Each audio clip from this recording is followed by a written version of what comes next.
আজকে যদি একটা শিশু পুলিশের গুলিতে মারা যেত, একটা শিশু যদি পাইপে পড়ে মারা যায়, দেখবেন যে পুরো বাংলাদেশ নড়েচড়ে ওঠে। 336টা শিশু নাই হয়ে গেছে এই দেশ থেকে, আপনি বুঝেন?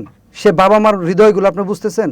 সে বাচ্চাগুলো যে টিকার অভাবে মারা যাচ্ছে, এখানে বিগত সরকারের দায় অত্যন্ত ঘনিষ্ঠভাবে আমার কাছে এটা লক্ষণীয় বিষয় হচ্ছে। নাজমুল ভাই, সারা বাংলাদেশে যে ইস্যু তৈরি হচ্ছে, একটার পর একটা ইস্যু, সেই ইস্যুর আড়ালে কিন্তু অনেক ইস্যু চাপা পড়ে যায়। তার মধ্যে একটা হচ্ছে হাম। এটা নিয়ে অনাকাঙ্ক্ষিত অনেক ঘটনা ঘটতেছে। 5 মাসের একটা বাচ্চাকে 3-4টা হাসপাতালে ঘুরে পরবর্তীতে ওই বাচ্চাকে বাবা মা নিয়ে বাড়িতে চলে গেছে, তবে মৃত হিসেবে। মানে বিষয়টা আপনি কীভাবে দেখছেন যে এত ইস্যুর ভিতরে যে গুরুত্বপূর্ণ ইস্যুগুলো হারিয়ে যাচ্ছে? ধন্যবাদ আপনাকে। খুব ক্রুশিয়াল একটা টপিকস আপনি আজকের আলোচনায় আনলেন। বাংলাদেশের হামের এই মৃত্যুগুলো যখনই দেখি না, আসলে আমরা তো ফিল্ডে কাজ করতে করতে অনেক আমাদের হৃদয়টাও শক্ত হয়ে গেছে, কিন্তু তারপরও না অনেক সময় চোখের পানি আটকে রাখতে পারি না। কিছু দৃশ্য, কিছু কথা, কিছু বক্তব্য আমাদের হৃদয় ছারখার করে ফেলতেছে। এই যে একটা ইস্যু তৈরি হলো বাংলাদেশে, হামের যে ইস্যুটা, এটা তো আসলে টিকা কেন্দ্রিক একটা ইস্যু আমরা জানি। বিগত অন্তর্বর্তীকালীন সরকারের এটা একটা ভয়ঙ্কর ধরনের বাজে কালো ইতিহাস হিসেবে থাকবে, এটা সারা জীবন বাংলাদেশের ইতিহাসে কালো অধ্যায় হয়ে থাকবে। আমার ব্যক্তিগত ধারণা, কেন এই টিকার ইস্যুটা এত দূর গড়ালো এবং এত এত বাচ্চা মারা গেল। আপনি এই একটা বাচ্চা যদি আপনি কল্পনা করেন, এই একটা বাচ্চা, আজকে তো প্রায় 336 জন বাচ্চা আজকে মারা গেল, আজকে সহ 336 জন না, 6 জনও না, একটা বাচ্চা যদি পুলিশের গুলিতে মারা যায়, পুরো বাংলাদেশ কিন্তু আমাদের টালমাটাল হয়ে যায়। আপনার মনে আছে কিনা, একটা মিসফায়ারিং একটা বাচ্চা মারা গেছিল, পুলিশের একটা স্কোয়াড তো বাদ দিছে, এবং সেখানে এটা নিয়ে বড় অনেক পুরো রাষ্ট্র ব্যবস্থা নড়ে উঠছে। শুধু বাংলাদেশ না, সারা বিশ্বে শিশুদের মৃত্যুর ব্যাপারটা অত্যন্ত সেন্সিটিভ এবং টাচি। এই যে যে ফুলগুলো কলি আকারে ধারণ করে ফুলও ফুটতে পারে নাই, সে বাচ্চাগুলো যে টিকার অভাবে মারা যাচ্ছে, এখানে বিগত সরকারের দায় অত্যন্ত ঘনিষ্ঠভাবে আমার কাছে এটা লক্ষণীয় বিষয় হচ্ছে। আমার ধারণা, ডক্টর ইউনূসের যে অন্তর্বর্তীকালীন সরকারের যে স্বাস্থ্য উপদেষ্টা ছিল, বা ডক্টর ইউনূসের নিজের মেন্টালিটি যেটা ছিল, আমি এটা নিয়ে একটু নাড়াচাড়া করলাম। তো আমার কলেজের যে পিয়নটা, তার ক্যান্সার, পোস্টেট ক্যান্সার ধরা পড়েছে, এবং সে লম্বা সময় ধরে বিনা পয়সায় আপনার একটা ইঞ্জেকশন দিত। এই ইঞ্জেকশনটা বাইরে থেকে আনতে হয়। আমি এইটাকে কেন্দ্র করে আমার আলোচনাটা আজকে একটু বোঝানোর চেষ্টা করছি আপনাকে। হঠাৎ করে জুলাই অভ্যুত্থানের পর এই ইঞ্জেকশনটা বন্ধ হয়ে গেল। তখন আমি নিজেকে একটু খোঁজ নিলাম, ওর সাথে লিটন কী হয়েছে তোমার? বললো, স্যার আমার তো এই সমস্যা, আমি তো টিকাটা আর পাচ্ছি না। তো আমি বললাম, কেন টিকা পাচ্ছ না? বললো যে স্যার, এই টিকাটা দেওয়া এখন নাকি আমদানি করা বন্ধ করে দিছে সরকার। তখন আমি ক্যান্সার হসপিটালে গেলাম, খোঁজখবর নিলাম। লিটনের সাথে আরও কিছু আগে পরে কীভাবে ইঞ্জেকশনগুলো সে পাইতো সেগুলোর খোঁজখবর নিলাম। তাতে দেখলাম যে সরকার রিজার্ভকে সেভ করার জন্য টিকা আমদানি বন্ধ করে দিছে, এবং যে ফান্ডটা আগে ক্যান্সারের টিকার জন্য তারা রিলিজ করতে, এটা টোটালি বন্ধ করে দিছে। অন্তর্বর্তীকালীন সরকারের একটা টেন্ডেন্সি ছিল, আমার ধারণা, আমার ছোট জ্ঞান থেকে আমি যেটা বুঝি, তারা রিজার্ভকে বাড়ায় দেখায় নিজেদের একটা ক্রেডিট জাতির কাছে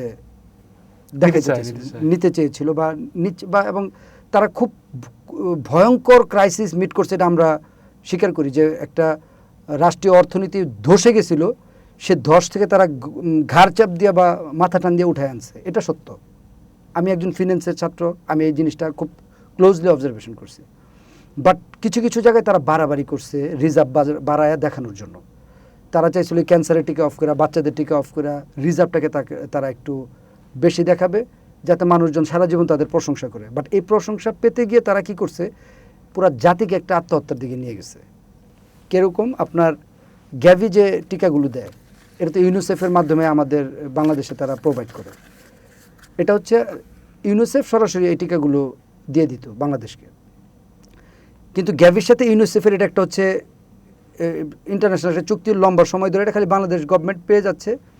হঠাৎ করে এই স্বাস্থ্য উপদেষ্টা এসে বলল যে 50% টিকা ইউনিসেফ দিবে, আর বাকি 50% আমরা ওপেন টেন্ডার দিব। ওপেন টেন্ডার তো আপনি জানেনই যে ওপেন টেন্ডার অর্থই হচ্ছে এটা একটা লম্বা প্রসেস, অন্তত 8 মাস থেকে 14 মাসের একটা প্রসেস চলে যায়। তার মানে 8 মাস থেকে 14 মাস এই 50% টিকা আমরা পাবো না, এটা নিশ্চিত হয়ে গেছে। কিন্তু যে স্বাস্থ্য উপদেষ্টা, তার এতটুকু তো নলেজ অবশ্যই আছে যে 8 থেকে 14 মাস যে একটা চেইন ভেঙে টিকাগুলো অফ হয়ে যাবে, টিকাগুলো পাবো না, এটার বিকল্প রাস্তা কী সেটা সে তৈরি করে নেই। বাকি 50% টিকা আপনার ইউনিসেফ অ্যাডভান্স ফাইন্যান্স মানে অ্যাডভান্স অর্থায়ন করে বাংলাদেশে তারা এনে রেখেছিল, যেগুলো আমরা আরও 3-4 মাস পরে ইউজ করতাম, সেগুলো ইমার্জেন্সির জন্য এখন ইউজ করতেছি। এই যে 50% টিকা যে ওপেন টেন্ডার দিল, এই টেন্ডারের পিছনে আমার ধারণা 2টা জিনিস কাজ করতে পারে। একটা হচ্ছে ইন্টেনশন ভালো, তারা বাংলাদেশের একটা স্বচ্ছতার জায়গায় নিতে চেয়েছিল, তবে ইন্টেনশন ভালো থাকলে এটা হচ্ছে জাতিকে তারা ভয়ঙ্কর ফাঁদে ফেলে দিছে। যত ইন্টেনশন ভালো থাকুক, এটা তো একটা সেন্সিটিভিটি, মানে শিশুদের টিকা, এখানে আমার এটা রিজার্ভ বা এটার সব কিছু 100% গ্যারান্টি এনশিওর করে এই বিষয়গুলা দরকার ছিল সেই উপদেষ্টার। আর দ্বিতীয় বিষয় হচ্ছে তারা চাইছিল কমিশন খেতে, তারা চাইছিল অনেকটা বুঝি টেন্ডার বাণিজ্য করতে। আপনি জানেন বাংলাদেশের সরকারি টেন্ডার একটা কমন চরিত্র কি জানেন? 100 কোটি টাকার টেন্ডার হলে এখানে চাইলে আপনি 2.5 to 8 to 10% নিজের নিয়ন্ত্রণে নিয়ে নিতে পারেন, যে ভাই আমি 10% আমাকে দিয়ে দিবেন, আমি টেন্ডার আপনার নামে করে দেবো।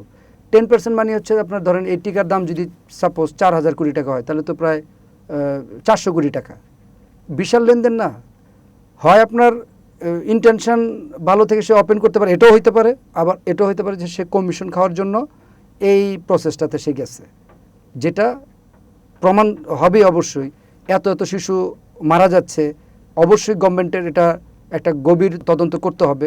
কারণ আমি তো আপনার শুরুতেই বলছিলাম, আজকে যদি একটা শিশু পুলিশের গুলিতে মারা যেত, একটা শিশু যদি পাইপে পড়ে মারা যায়, দেখবেন যে পুরো বাংলাদেশ নড়েচড়ে ওঠে। 336টা শিশু নাই হয়ে গেছে এই দেশ থেকে, আপনি বুঝেন?